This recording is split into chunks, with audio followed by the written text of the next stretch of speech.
Again, it's Robert Kiyosaki. We're here talking to Miss Alex, and we're also talking about financial education for millennials and money. And I'm glad she's asking me when she's very young, because one of the biggest mistakes, I still hear it today from young people, oh, I don't have to worry because I'm still young. Yeah, and that is death to most people, because eventually you get old and then you're not young again. So it's a way of saying, when I talk about assets and liabilities, one of the most important things you have in your life is time. It's one of your greatest assets, or it's your liability. And being, I just turned 70, and I have friends who have nothing. I mean, they have zero. Now they've made a lot of money, but they have nothing here. They have nice houses, nice cars, 16 wives, 19 kids, I don't know what they have, but you know what I mean? And being young is great, except it can be a liability to you. Because when you're young, you're just having a lot of fun and life's exciting, you know, it's new. So, at the time, but the thing is, this is the lesson today, is so many people spend their time focusing here. They want to make a lot of money. And I can hear it in their words. They say, oh, I want a career. This is career. Okay? Or I'm going to start my own business. And this is the chart here, which we see.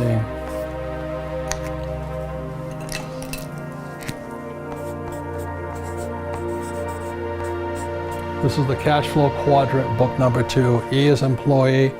S is small business, self-employed, or a specialist like a doctor, lawyer, web designer. B is big business, 500 employees or more. And I is professional investor. So when I was your age, I knew I wanted to get here. This takes time. This is the hardest, you know. This is where the big mega bucks are. And Kim and I are here. And the money is massive. But it takes time to get there. The big mistake I see young people make is they focus here. And the words are, I want to do what I love. That's the trick. You see, in real life, sometimes you have to do what you hate. Like, people think I like to write books. I hate writing books. But it fills my purpose in life. It's not my passion, my purpose in life. Because my purpose was to get here. A lot of these guys get trapped here doing what they love. And as we've talked about on earlier episodes of this thing, these guys pay the highest taxes. 40% here, 60% in taxes here, 20% here, and then 0% here. So when I was before my 20s, I knew I wanted to go there, and it wasn't doing what I loved. I had to learn what I didn't want to learn. I had sometimes to do what I hated. I had to learn about taxes. I had to learn about debt. I had to take classes. I had to learn about insurance. So I was doing a lot of things I hated doing so I could come over here. These guys never do this because they live their passion. I want my passion. The difference in passion is greedy, purpose is for other people. So my purpose was to come over here so I could serve more people. So I have employees here and all this. I don't buy stocks, bonds, mutual funds, because as a professional investor, I can create my own assets. Any comments, anything so far? Yeah, if you ask anyone, they all say they want to do what they love. And they're talking about here. And this is where you get taxed. Yeah. Like, you know, coming here, I was doing fine over here because I didn't have much money. Because the government takes all your money anyway, right? Yeah. 40% in taxes, because nobody's going to sue you. You come over here, they sue you. Okay? So I had to learn about lawsuits. I hated it, but I learned it. So the big mistake for young people is, I'm going to do what I love, which is fine over here. But what do you love the most? Well, I loved my freedom. And I know it sounds greedy, but I love making money. I'd rather have a lot of money than no money. I've been both. I've been broke, I've been down, everything, but I'd rather have a lot of money. So it was worth my purpose to get over here. The big mistakes I see young people making is here. You know, they think about what they want to do, what they love, And what I'm saying to you, the millennials right now, invest in what you love. There's a very big difference. In other words, think about this side first. Most young people, or should I say, short-sighted people, they think this is it or this is it. But this is the one here. So when I was your age, I knew that the assets I wanted to acquire, the richest people own businesses. Over here, these guys are small business, self-employed. You're self-employed if you can't stop working. I stopped working years ago because I have businesses. Very big difference. It was painful, but I got there. So number one is a business. So when I was in my 20s, I knew I was going to do what it would take to school, study, learn about taxes, debt, insurance, accounting, lawsuits, and all this through business. Next is real estate. I love real estate. But most people can't do what I do because they don't have a business. It's catch-22. They don't have enough money to get over here. Your mom just made that switch because she used other people's money. Okay? Yeah. So the reason I make more money is because it's not what I'm doing what I love. I do sometimes what I hate so I can have the assets that I love. I love having a business. You know, if I didn't have a business, you wouldn't be here. Darren wouldn't be here. I wouldn't have a CEO and president. I wouldn't have accountants. I wouldn't have attorneys. So the business affords me the lifestyle I want. And then I invest in real estate. I've never gone past a piece of land or a building I did not love. And then what most people invest in from there is paper. And that's fine. That's stocks, bonds, mutual funds, savings, ETFs. Not my game. I don't love it. I actually hate it. But these guys, it's perfect for them to have paper, stocks, bonds, mutual funds, ETF, and all that, because their focus over here. They want to do what they love. They want to climb the ladder. They want their career. They want this. I want to become president. You know, that's not what I wanted. I want to be a football star. But this is for the middle class here. That's fine. You can get rich here too. I just don't like it. It's not exciting to me. And then the last one are commodities. And the four basic commodities, a lot of commodities like food. Farmers get rich, a lot of it, they provide food, which is good. I invest in food. I invest in avocado farms, provide food. Oil, gold, silver. I love those things. I love avocados, you know. I love avocados. Yeah, I know. So I'm doing what I love. I love trees, I love plants, you know, things like this. So I'm doing what I love here, here, and here. I don't like stocks, bonds, mutual funds, ETFs, 401ks, IRAs. I think it doesn't excite me, you know? It just doesn't. This excites me.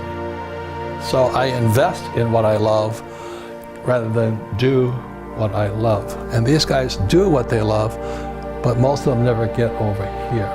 You know, this is like Steve Jobs, Zuckerberg, Bezos of Amazon. And they have all the money in the world. That was my plan. Any comments, any questions on that? So as you mentioned, a lot of people are talking about how they want to do what they love, right? And I think you have a very valid point on investing in what you love. Because a lot of people, just to say that they're entrepreneurs or they're investing in the whole Bitcoin outrage and the cryptocurrencies. And I felt like I wasn't actually pursuing what I loved, or I was falling off the wagon because I wasn't really interested in Bitcoin.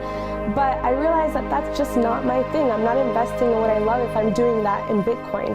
What I want to do is invest in real estate. So I love looking at properties. I love looking at houses, fixer-uppers, and looking at the numbers. That's my passion. Maybe I got it from my mom, who knows, but Bitcoin isn't my thing. So I have no reason to feel like I'm not doing what I love just because I'm not investing in Bitcoin. And that's kind of the attitude. In my world, like I said, I see people, they chase shiny objects. And what a shiny object means is, you know, when you're fishing, you throw a lure out, this little shiny object goes, and the fish comes and they jump in. That's what most people do. Bitcoin today is a shiny object. I'm not saying you can't make a lot of money in it, but most people are chasing shiny objects. They want to make money. They're not building an asset here. The reason they don't do it here, this is the highest risk. Now, this is what I know. The higher the risk, the more education it takes. For example, if I wanted to learn, and I flew, and if I wanted to just fly my little Cessna 172 around the place, not much risk in that. But when I had to go to Vietnam to fly, the risk went up. I had to study harder, become better, work harder at it. The reason most people stay in paper, 401ks, IRAs, and chasing shiny objects like Bitcoin is because they don't want to take the risk here. They're huge. You've got to study. That's why we have Rich Dad's Education, Rich Dad's Coaching. All of you guys are allowed to take courses and all this. If you come here, it takes no intelligence to be here. It takes no intelligence to buy Bitcoin. I mean, I have four Bitcoin, or 5 Bitcoin. It didn't take, I don't have to do anything. Over here, I have to know a lot. Over here, I have to know a lot. I have to study. So if you want to chase shiny objects like the stock market and all that, you can get rich there. It's really easy to get in here. It's really hard here. Any comments, any questions? Does it make sense? They're chasing shiny objects. So I do agree with you when you talk about Bitcoin being a shiny object that everybody's chasing, right? And one of my favorite stories that you've told is about your mentor Frank when he sent you to Peru so you could learn a valuable lesson about maybe something that wasn't such a shiny object and turned into be, because shiny objects change every day. So I wanted to learn about, they have ICOs, initial coin offerings. I wanted to learn about IPOs, initial public offering. And it's how you take a business and turn it into paper. You turn it into stock. So I went to see my friend Frank, who was hardcore here. I don't know how many companies he started taking public. And I said, Frank, and he didn't know me from Adam. I said, I want to learn to do an IPO. And he goes, yeah, you and everybody else. He says, most guys don't have it. They don't have the guts. They don't have the determination. And they're wimps. I said, I want to learn. He says, how bad? This is up here in Scottsdale, Arizona. I said, badly. He says, okay, this is Wednesday. Be in Lima, Peru on Saturday. I went, on Saturday? And we were shooting our video for the cash flow game, He says, how bad do you want it? I said, badly. He says, you meet my president in Lima. Frank never traveled. You meet my president in Lima, and I'll find out how bad you want it.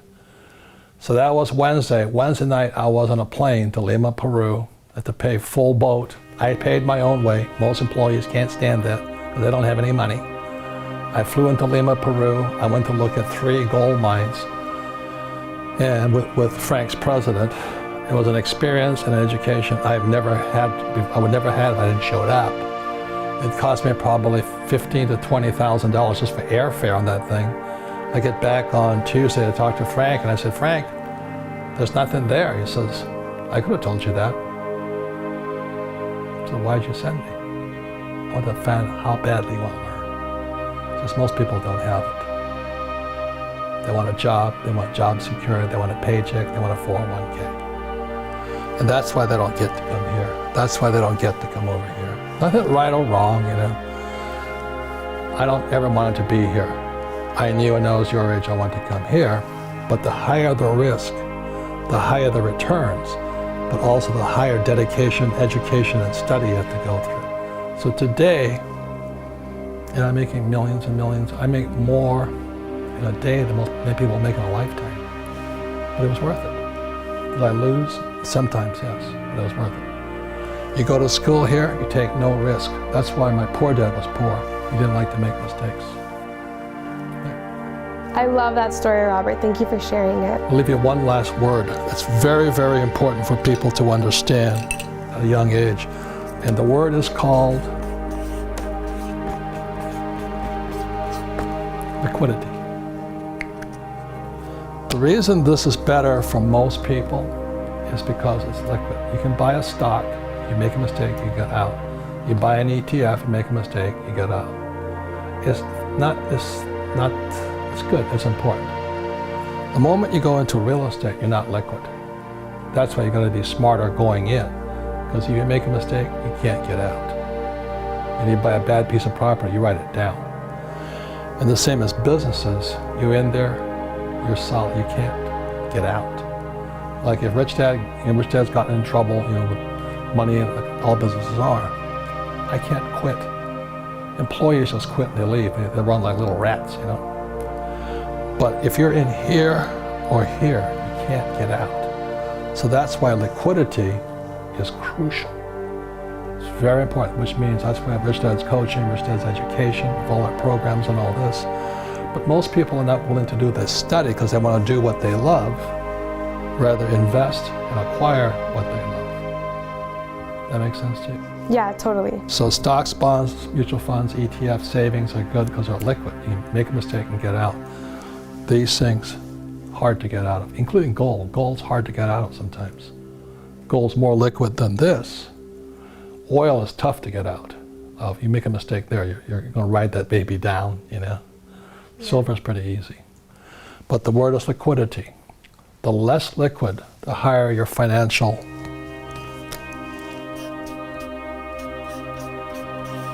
Thank you. You've got to be so much smarter. And most people, they have it. They have that ability to be that smart, but they rather do what they love rather than invest in what they love. Got it? Yeah, of course. Thank you, Robert. And I also want to give you thanks for sharing this topic on investing in what you love, because I hope that this can be a guidance for every millennial out there, as opposed to what we're traditionally taught in doing what you love.